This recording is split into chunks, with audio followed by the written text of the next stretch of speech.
En esta ocasión quiero compartir con ustedes el tema sobre los tres enemigos del cristiano.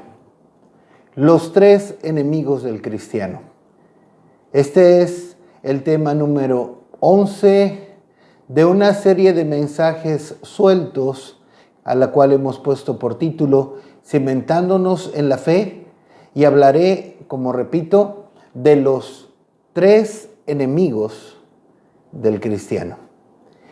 Si tú eres una persona, si tú eres un creyente que te gusta tener una base bíblica en todo lo que tú crees, que te gusta estudiar la Biblia, vas a encontrar en este mensaje, en esta palabra, que hay mucha evidencia bíblica, mucha evidencia en la escritura de los enemigos del creyente, los enemigos del verdadero cristiano.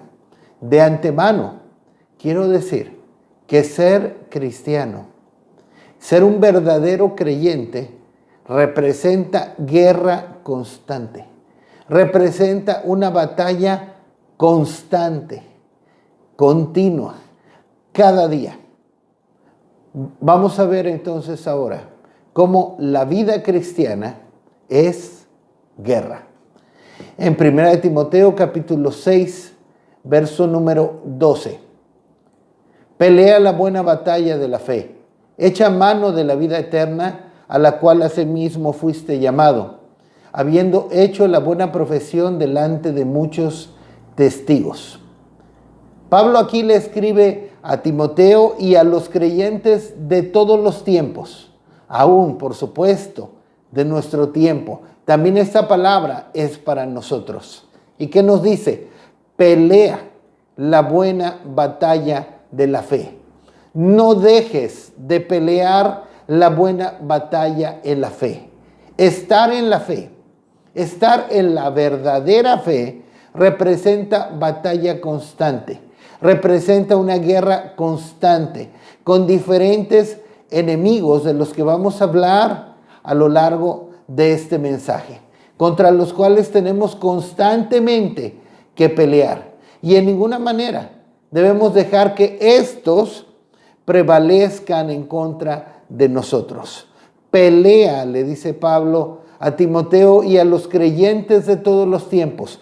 Pelea la buena batalla de la fe. Y de antemano, los enemigos contra los cuales tenemos que pelear no son aquellas personas que nos critican, no son aquellas personas que se ponen contra nosotros. En ninguna manera. Pablo también nos deja claro que no tenemos lucha contra carne ni sangre. Entonces, en 2 Timoteo capítulo 4, verso 7, Pablo habla de la misma idea. He peleado la buena batalla, he acabado la carrera, he guardado la fe. Aquí, en esta ocasión, Pablo sabía que el tiempo de su muerte, el tiempo de entregar su vida, estaba cercano. Pero él exclama victorioso: he peleado la buena batalla, he acabado la carrera, he guardado la fe. Pablo está diciendo: he peleado la buena batalla. Peleé la buena batalla hasta el fin. Terminé, nunca dejé de pelear. Peleé la buena batalla y he tenido la victoria. He acabado la carrera, he guardado la fe. Ese es el propósito de Dios, entre otras muchas cosas, claro, para los creyentes. En todo lugar, en todo el mundo, que permanezcamos, que no dejemos de pelear la buena batalla, la batalla de la fe. Que no dejemos de luchar, que en ningún momento nos demos por vencidos. Sabiendo una cosa, estamos del lado vencedor. Estamos del lado vencedor. Y tenemos todo para ser más que vencedores, como dice Pablo en Romanos. Entonces, entrando ya de lleno, los tres enemigos del cristiano. Tal vez en alguna ocasión hayas escuchado de los tres enemigos del cristiano, los tres enemigos del creyente. Pero, ¿en dónde encontramos en la palabra de Dios que nos enumere estos tres enemigos? Hay un pasaje donde nos habla la Escritura, la palabra de Dios, de los tres enemigos del cristiano. Y esto es en Efesios capítulo 2, versículos 1 al 3.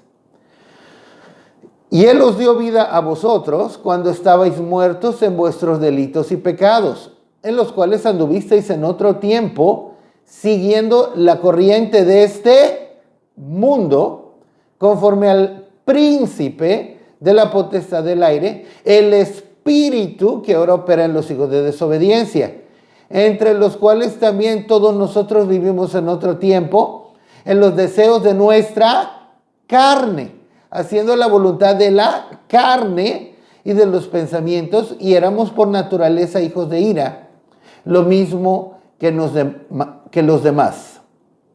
Aquí Pablo nos expresa la condición que teníamos antes de estar en Cristo, o la condición de un hombre, una mujer, antes de conocer a Cristo, antes de entregarle su vida a Cristo, antes de ser salvo.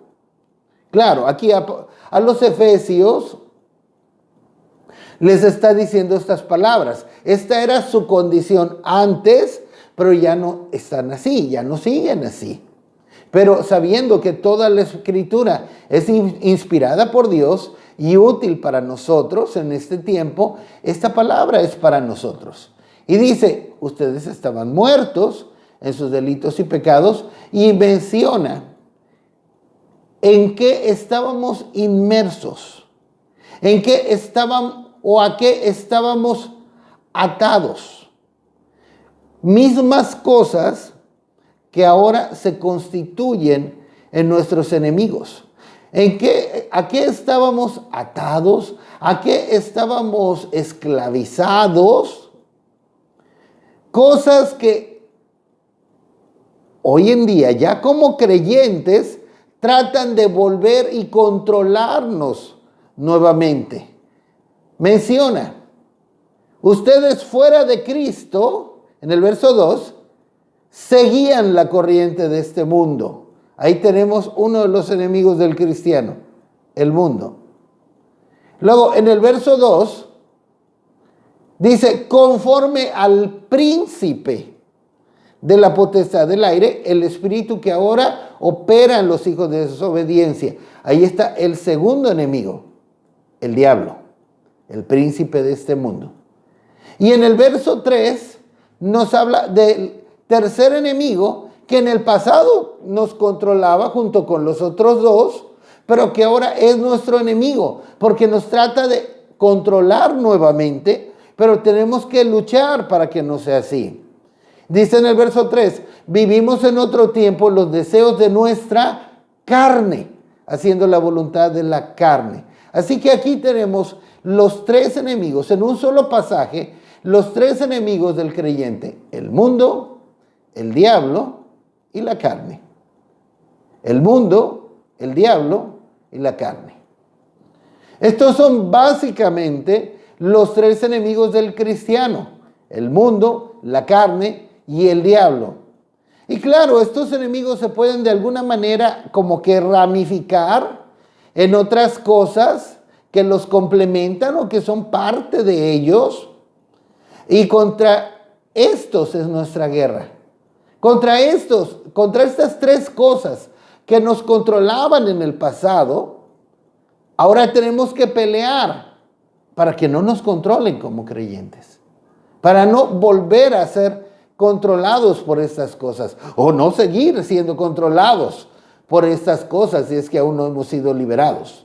Así que vamos a ver uno por uno de estos tres enemigos de una manera breve. El mundo. El mundo.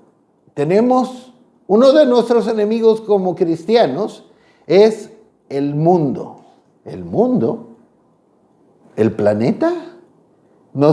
Ya como cristianos nos convertimos acaso enemigos del planeta. y ahora tenemos que contaminar o hacerle daño al planeta. No, por supuesto que no. En 1 Juan 5:4 vamos a ver a qué se refiere la Escritura cuando nos dice que tenemos una lucha contra el mundo. 1 Juan 5:4. Porque todo lo que es nacido de Dios vence al mundo. Y esta es la victoria que ha vencido al mundo, nuestra fe. Aquí podemos ver confirmado. Nos dice el apóstol Juan, todo aquel, no unos cuantos, no una mayoría. No somos como aquel grupo hace muchos años, bueno, no sé si todavía existen, que se llamaban nacidos para perder. No, no somos nacidos para perder. Si hemos nacido de nuevo como creyentes, somos nacidos para ser vencedores. Somos nacidos para ganar. Somos nacidos para vencer en el nombre de Jesús. Y dice, todo aquel que es nacido de Dios, vence. El que es nacido de Dios debe vencer sobre el mundo. Y esta es la victoria que ha nacido al mundo, que ha vencido al mundo, nuestra fe. Por eso Pablo dice, pelea la buena batalla de la fe. Por medio de la fe podemos vencer en contra de estos enemigos. Entonces, todo aquel que es nacido de Dios y es nueva criatura en Cristo Jesús, vence al mundo. Debe vencer al mundo. Así que si eres nacido de nuevo, si has nacido de nuevo, gloria a Dios. No te permitas ser engañado. Tienes todo el poder, toda la gracia para vencer sobre el mundo, para que el mundo no te domine, para que el mundo no te controle. ¿Pero qué es el mundo? ¿O a qué del mundo se refiere el Señor? Esta es la victoria que ha vencido al mundo, nuestra fe. Vencer al mundo, pero ¿vencer a quiénes? ¿En contra del planeta o en contra de los habitantes del planeta? ¿Vamos a estar de pleito con todo el mundo? Por supuesto que no. ¿Qué parte del mundo es la que hay que vencer? Lo que este mundo nos ofrece en esta vida, que está en contra de la voluntad de Dios. Eso es. Vamos a verlo con la palabra. ¿Qué es el mundo? ¿O a qué se refiere la Escritura cuando nos habla de vencer al mundo? Primera de Juan capítulo 2, verso 16. Porque todo lo que hay en el mundo, los deseos de la carne, los deseos de los ojos y la vanagloria de la vida, no proviene del Padre, sino del mundo. Este enemigo del mundo abarca estas tres cosas: los deseos de la carne, los deseos de los ojos, la vanagloria de la vida. Definámoslos por un momento. Los deseos de la carne. Se refiere a los deseos o apetitos carnales que no son controlados por el Espíritu Santo, que este mundo nos ofrece. Como ejemplo podríamos mencionar, no sé, la glotonería, borracheras, deseos sexuales, deseos desordenados, los placeres, pereza, placeres. En otras palabras, placeres. Los placeres de este mundo que consienten y agradan a nuestra carne, que son contrarios a lo que Dios manda. Los deseos de la carne. Punto 2. Los deseos de los ojos.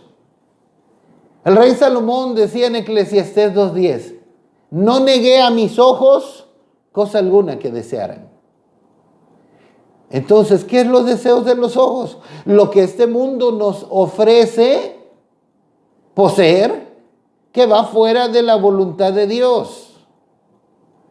Aquellas cosas que este mundo nos ofrece poseer, obtener, que van en contra de la voluntad de Dios. Aquellas cosas que todo el mundo tiene, por las que todo el mundo corre, que todo el mundo desea,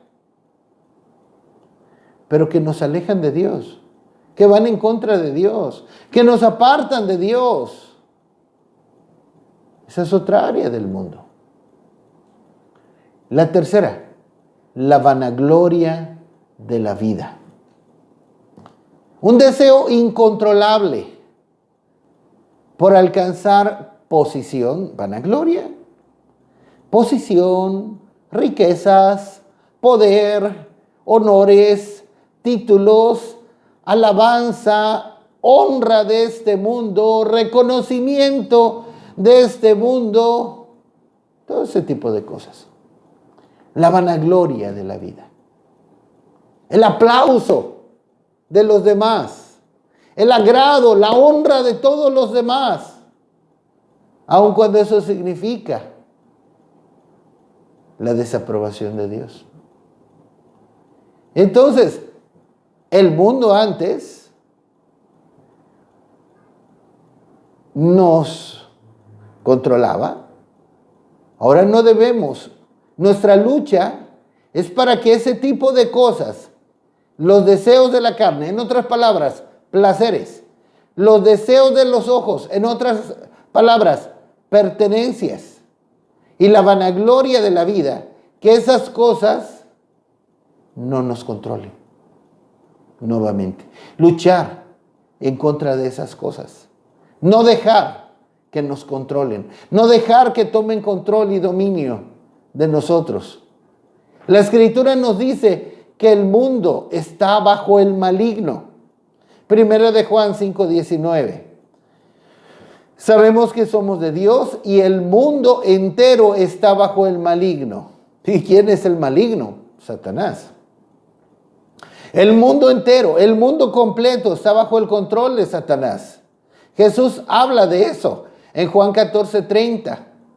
Le llama el príncipe de este mundo, que no tiene parte en él, que no tenía nada que atar a Jesús, nada que controlar a Jesús. Ok, toda la corriente de este mundo, entonces, los placeres, modas, programas televisivos, cine, medios, series, comunicación, muchas cosas. Todo el fluir de este mundo, las ideas de pensamiento, es controlado por Satanás. El mundo entero está bajo el maligno. Y la Escritura nos es muy clara. Debemos tomar una decisión. Dios o el mundo. Así de claro. Así de fácil. Dios o el mundo. Santiago nos dice claramente en Santiago 4:4. Oh almas adúlteras, ¿no sabéis que la amistad del mundo es enemistad contra Dios? Cualquiera pues que quiera ser amigo del mundo, se constituye enemigo de Dios. Miren, no podemos tener un pie con Dios y otro en el mundo. O bien somos amigos de Dios, o somos amigos del mundo. Si nos hacemos amigos del mundo, aunque pretendamos ser amigos de Dios, nos constituimos en enemigos de Dios. No se puede. No se puede. Miren, Jesús dijo claramente, el que no es conmigo está contra mí. El que no es conmigo, bien, totalmente está contra mí. En palabras de Santiago, oh almas adúlteras, la amistad. ¿Y por qué dice adúlteras? ¿Quién es una persona adúltera? Una persona que teniendo su esposo o su esposa mantiene otra relación. Eso es adulterio. No es una aventura, es adulterio. Dice Santiago, es adulterio.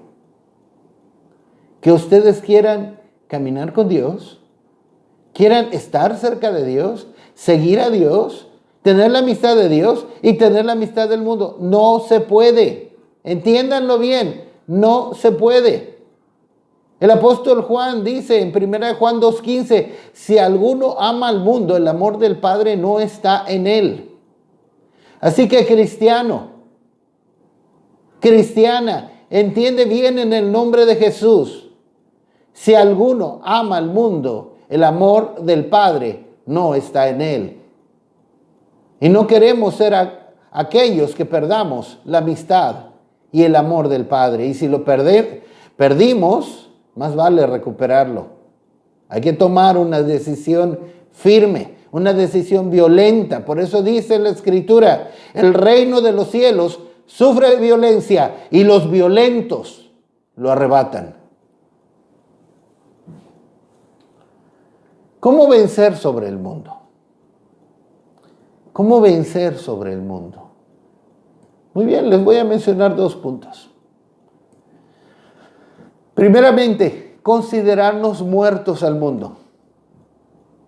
Pablo decía en Gálatas 6:14, el mundo me es crucificado a mí y yo al mundo. Yo estoy muerto para el mundo y el mundo está muerto para mí. Punto. No estaba tratando de conciliar lo inconciliable. No. El mundo me es crucificado a mí y yo al mundo. Esa es la actitud que debe tener todo cristiano. Menos que eso, es una caricatura de cristianismo. No es cristianismo. No hay tal cosa como cristiano mundano. No hay tal cosa. No nos engañemos. No podemos ser cristianos mundanos. Es una contradicción de acuerdo a los parámetros y a los estándares de Dios. Bueno, punto 1, para vencer sobre el mundo, considerarnos muertos al mundo. El mundo me es crucificado a mí y yo al mundo. Gálatas 6:14. Punto 2, con la gracia de Dios, huir, alejarnos. ¿Qué es huir? Huir es alejarnos de un peligro a la mayor velocidad posible. No huimos así, caminando serenamente. Tal vez muchos de nosotros vimos la imagen cuando cayeron las Torres Gemelas. La gente cómo corría para alejarse, cómo huía. Huía, se veía que iban corriendo con una desesperación muy grande. Ok, huir es alejarnos de un peligro a la mayor velocidad posible. Dice, por la gracia de Dios, huir de la corrupción que hay en el mundo a causa de la concupiscencia. Como dice el apóstol Pedro en 2 de Pedro 1:4. Considerarnos muertos al mundo y huir. Por tanto, huir de la corrupción que hay en el mundo. Ese es el primer enemigo y ya vimos cómo vencerlo. Y de parte de Dios tenemos la gracia, la fuerza y todo lo necesario, porque todo el que es nacido de Dios vence al mundo, puede vencer al mundo, puede y debe vencer al mundo. Segundo enemigo, la carne. ¿Qué es la carne? ¿Qué es la carne? Pues la carne yo siento, yo siempre he sentido, como decía mi abuelita, como decía fulanito, como decía fulanita. Miren, eso, olvídense de eso. ¿Qué es la carne? Lo que dice la Biblia que es la carne. Si vamos a hablar de la palabra de Dios hay que ser consistentes, congruentes. Si vamos a hablar de la carne, hablando bíblicamente, bueno, vamos a definir con la Biblia qué es la carne. ¿Qué es la carne? Romanos 7:5. Porque mientras estábamos en la carne, las pasiones pecaminosas que eran por la ley obraban en nuestros miembros llevando fruto para muerte. Aquí habla de la carne y dice, mientras estábamos en la carne, las pasiones pecaminosas obraban en nosotros, llevándonos a pecar y con ello a la muerte.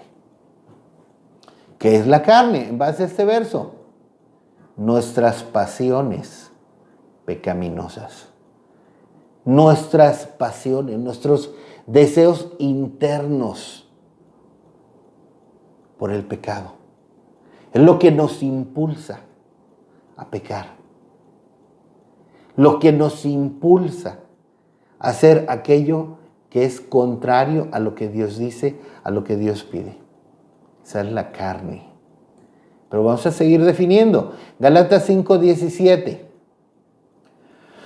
Porque el deseo de la carne es contra el espíritu y el del espíritu es contra la carne. Y estos se oponen entre sí para que no hagáis lo que quisierais. Aquí lo podemos confirmar. Sí, en el verso anterior hablábamos que la carne son nuestras pasiones pecaminosas. Y aquí está diciendo, el deseo de la carne es contra el espíritu y el del espíritu contra la carne. Y estos se oponen entre sí. Aquí tenemos una excelente definición de qué es la carne. La carne habla de nuestros deseos pecaminosos, nuestros deseos que son contrarios a lo que el Espíritu Santo quiere, a andar en el Espíritu o bajo la dirección del Espíritu Santo. Aquellos deseos o intenciones que son contrarias a un andar en el Espíritu o bajo la dirección del Espíritu Santo. Tenemos la opción de vivir en el Espíritu de acuerdo a lo que el Espíritu Santo quiere de nosotros, o la opción de vivir conforme a la carne. Por ejemplo, si tú estás en cierto lugar y alguien te insulta, ¿qué te dice el Espíritu? ¿Qué diría el Espíritu Santo que hicieras? Perdónalo. No lo tomes en cuenta. La carne dice lo contrario. ¿Qué diría la carne? Insúltalo tú también. ¿Cómo te vas a dejar? Si te dejas, luego van a abusar de ti. Todos van a decir que eres un esto o el otro. Insúltalo tú también. La carne es contrario a lo que el Espíritu Santo quiere. Es un deseo contrario a lo que el Espíritu Santo pide de nosotros. Muy bien. Pablo también define la carne en Romanos capítulo 6 y Romanos capítulo 7.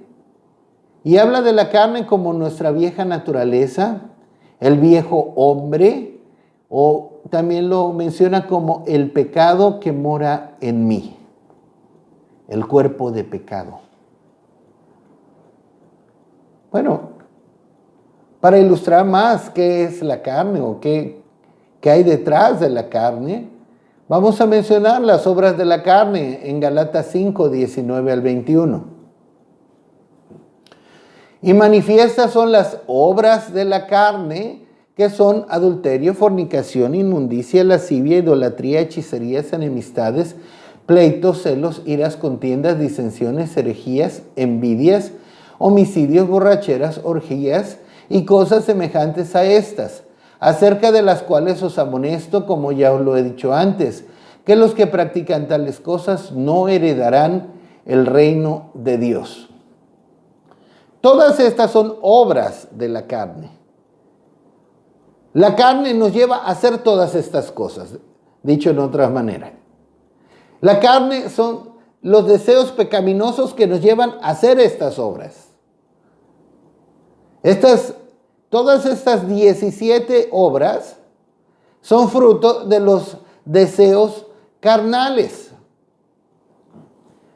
Entonces, a resumidas cuentas, la carne son nuestros deseos o pasiones pecaminosas de nuestra pasada manera de vivir, de nuestra vieja naturaleza, del hombre viejo, de la mujer antigua, se oye mejor, de la mujer antigua, aquellas áreas de nuestra antigua manera de vivir, aquellos deseos de nuestra antigua manera de vivir que tratan de regresar o seguirnos controlando. Esos deseos pecaminosos que son contrarios a lo que el Espíritu Santo dice, a lo que Dios dice. No son demonios. No son demonios. Es nuestra vieja naturaleza de entrada. Nuestro antiguo yo. El antiguo yo, el antiguo tú, que quiere seguir pecando, que busca nuevamente el pecado, deleitarse en las cosas que se deleitaba anteriormente. Y andar en la carne tiene sus consecuencias. Andar en la carne tiene sus consecuencias. En Romanos capítulo 8, verso número 7, nos dice: por cuanto los designios de la carne son enemistad contra Dios, porque no se sujetan a la ley de Dios, ni tampoco pueden. Miren nada más. Así como la amistad del mundo, como leímos en Santiago, provoca enemistad contra Dios,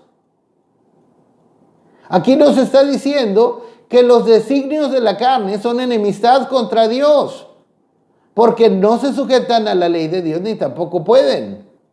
Entonces conducirnos conforme a la carne, también de la misma manera nos provoca enemistad contra Dios.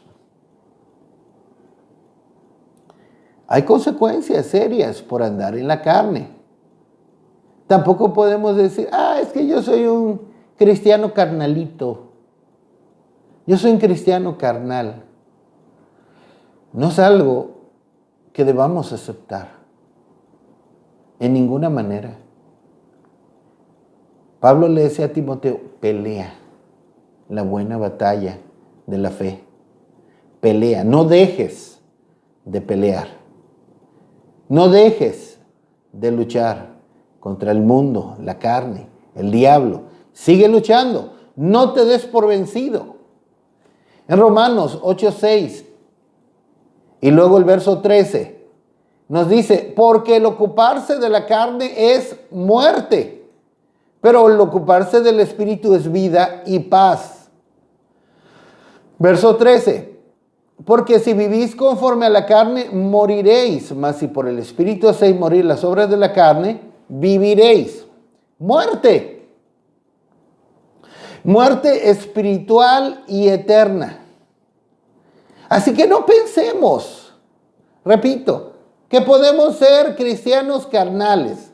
No pensemos que podemos conducirnos conforme a la carne y que no hay problema delante de Dios, que Dios entiende que pues todavía estamos en el mundo, que Dios entiende que todavía somos humanos. Eso es mentira del diablo. No nos dejemos engañar, porque si hay problema delante de Dios, si vivís conforme a la carne, moriréis. Es clara la Escritura. Si nos rendimos ante la carne, si no luchamos, si no peleamos contra la carne, debemos luchar contra este enemigo y vencer por el poder y por la gracia de Dios.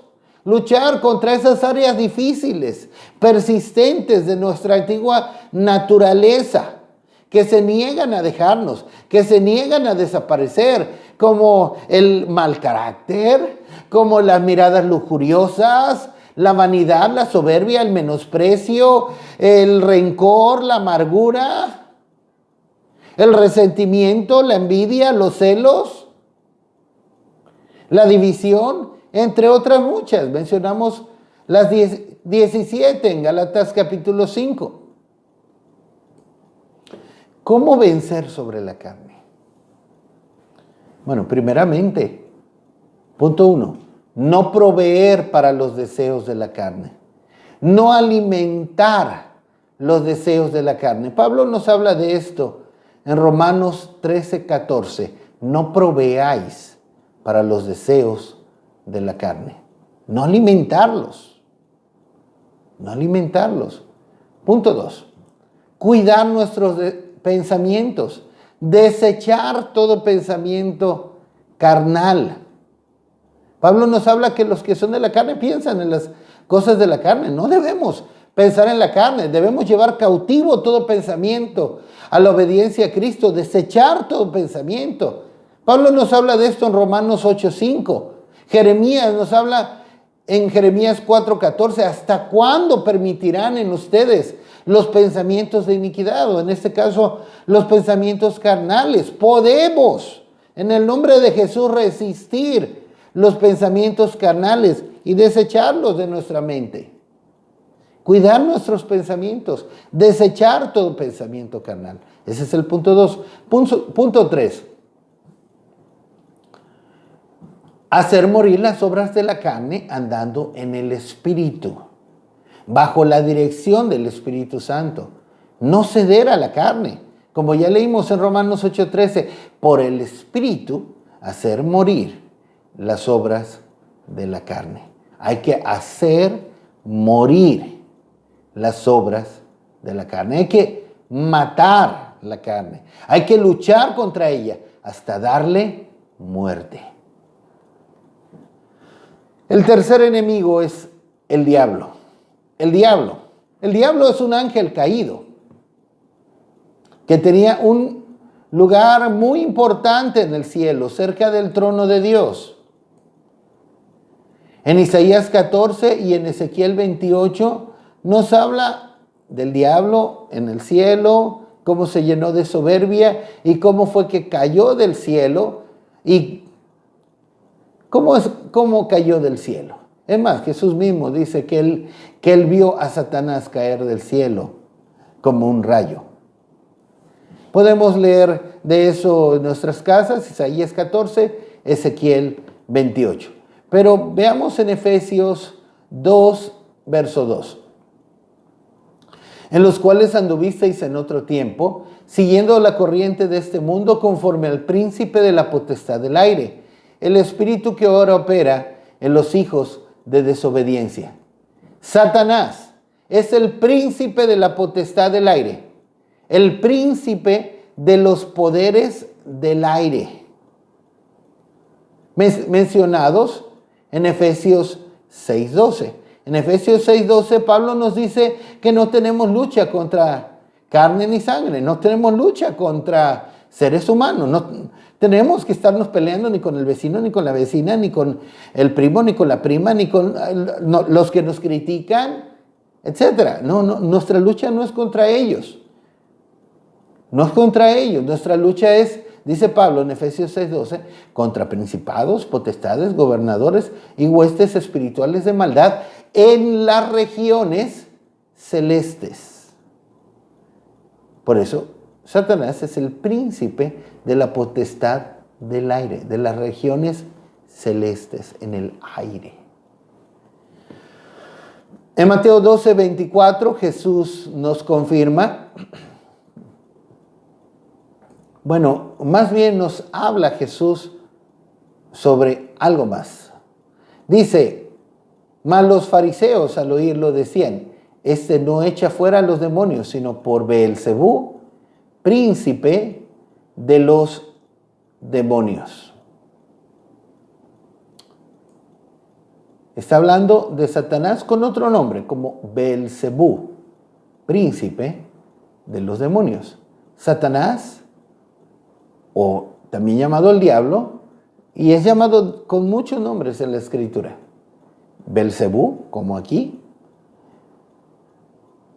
o el príncipe de la potestad del aire, es llamado aquí también el príncipe de los demonios. Es el príncipe que gobierna, que controla todos los poderes del aire, de las tinieblas, sobre ángeles caídos y sobre los demonios.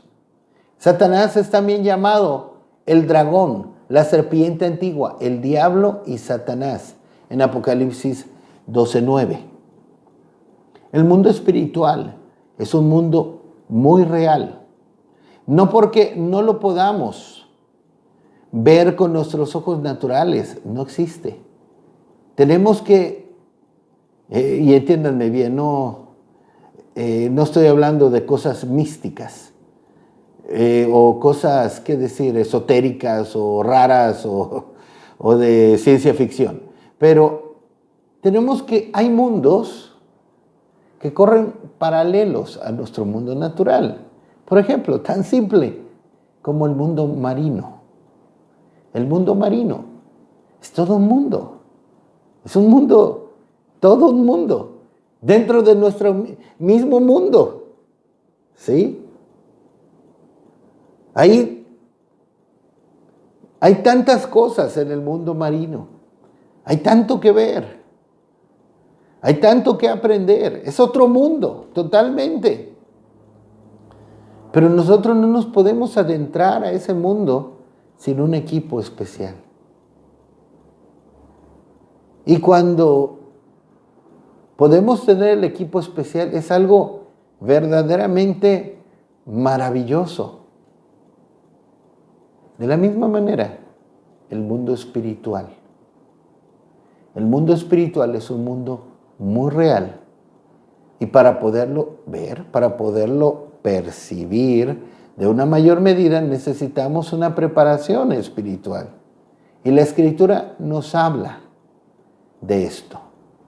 No podemos en ninguna manera ignorarlo.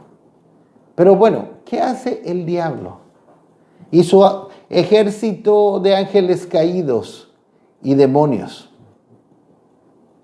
Primeramente, vamos a volver a Efesios 2:2 para ver sobre quiénes actúa. En los cuales anduvisteis en otro tiempo, siguiendo la corriente de este mundo, conforme al príncipe de la potestad del aire, el espíritu que ahora opera en los hijos de desobediencia. Aquí tenemos quiénes son las víctimas del diablo. Los hijos de desobediencia. Aquellos que viven en desobediencia al Señor. Aquellos que no toman en cuenta a Dios. Aquellos que le desobedecen a Dios y ni les interesa desobedecer a Dios. Que no les interesa lo que Dios dice en su palabra. Es más, podríamos decir en base a esto, que cada vez que nosotros desobedecemos al Señor, a su palabra, a lo que Él nos expresa en su palabra, estamos abriendo una puerta o le estamos dando una oportunidad al diablo de operar en nuestras vidas. Este espíritu opera en los hijos de desobediencia. Cada área de desobediencia a Dios es una oportunidad, es una puerta abierta. Le estamos dando autoridad al enemigo, al diablo, de actuar, de operar en nuestras vidas. Y él actúa de muchas maneras. De muchas maneras. Les voy a mencionar varias a continuación. Por supuesto, con los versículos bíblicos respectivos. En Apocalipsis 12:9, él es el engañador. Él engaña al mundo entero, nos dice la palabra de Dios, haciéndoles rechazar la verdad de Dios para que crean la mentira y sean condenados. Él es el engañador. Él engaña al mundo entero, nos dice la Escritura. En Mateo 4:3, en 1 Tesalonicenses 3:5, encontramos que Satanás es el tentador. Es el que pone la tentación al alcance de cada persona. Pone la tentación precisa en el momento preciso a la persona precisa. Él pone la tentación a la que nuestra carne va a responder. Si no le hacemos también la guerra a la carne. Él sabe cuál carnada es la que vamos a morder.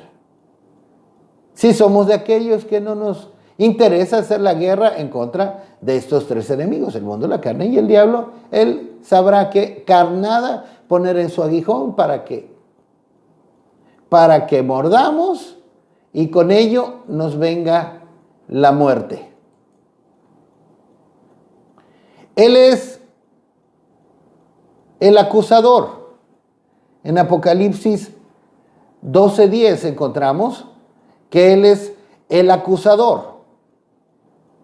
Una vez que alguien peca, Él llega con Dios. Esto lo vemos en Apocalipsis 12:10, en Zacarías 3, del 1 al 2. Él llega delante de Dios a acusar a tal persona, exigiéndole a Dios que le juzgue. Además de esto, Él ciega el entendimiento de los incrédulos. Él ciega el entendimiento de los incrédulos, como nos dice 2 Corintios 4:4. Vamos ahí, vamos a ver este verso que es realmente interesante. 2 Corintios 4:4. En los cuales el Dios de este siglo cegó el entendimiento de los incrédulos para que no les resplandezca la luz del evangelio de la gloria de Cristo, el cual es la imagen de Dios. Si podemos ver, aquí a Satanás le está hablando el Dios de este siglo. Y si se dan cuenta, Dios aparece con minúscula. Por eso quería que también se proyectara el versículo. Dios aparece con minúscula. Por supuesto que no habla de Dios, nuestro creador, el único Dios verdadero, sino que para muchos que no siguen al Señor, que no toman en cuenta a Dios, es como su Dios. Y dice, el Dios de este siglo, como el Dios de este mundo, cegó, tapó el entendimiento de los incrédulos para que no les resplandezca la luz del evangelio de la gloria de Cristo, el cual es la imagen de Dios. Es otra de las cosas que hace Satanás. Él ciega, nubla, cierra el entendimiento de los incrédulos para que no entiendan, para que no acepten, para que se resistan al mensaje de Dios. Pueden aceptar cualquier mensaje, pueden aceptar lo que diga cualquier mentiroso, pero ¿y a Dios no lo aceptan? Esa es la obra de Satanás. Ese es el trabajo de Satanás, haciendo que las personas se resistan al mensaje de Dios. Por otro lado, ¿qué más hace? Busca arrebatar la palabra que ha sido sembrada en el corazón, como nos dice Lucas 8:12. Busca arrebatar la palabra que es sembrada en el corazón. Aquí en Lucas 8:12 habla de la parábola del sembrador y dice que el enemigo busca arrebatar la palabra que es sembrada en el corazón para que las personas no crean y se salven. ¿Qué más hace? Busca como un león devorarnos. 1 Pedro 5:8 nos dice que estemos velando porque nuestro adversario, el diablo, anda como león rugiente buscando a quien devorar. Busca una presa para destruirla por completo, de la cual no quiere dejar nada. No quiere dejar nada, quiere destruir su vida completamente.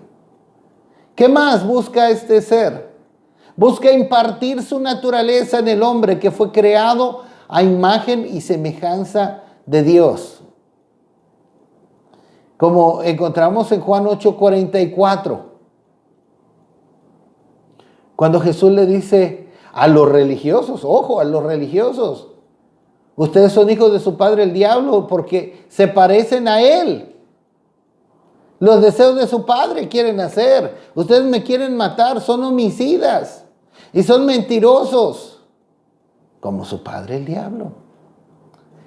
Y así el hombre, y así trata que el hombre, impartir su naturaleza en el hombre,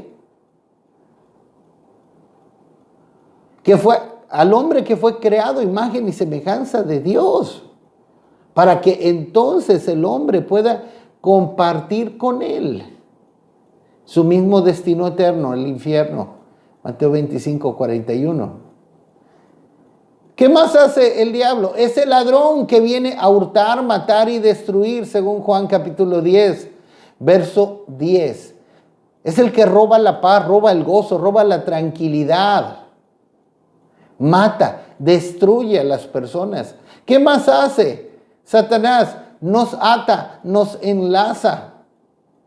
1 Timoteo 3:7 habla que las personas escapen del lazo del diablo en que están cautivos a voluntad de él. Busca controlarnos, quitarnos la libertad. Sus demonios posesionan personas, cuerpos, como en Marcos 1:23, para tomar control de ellas.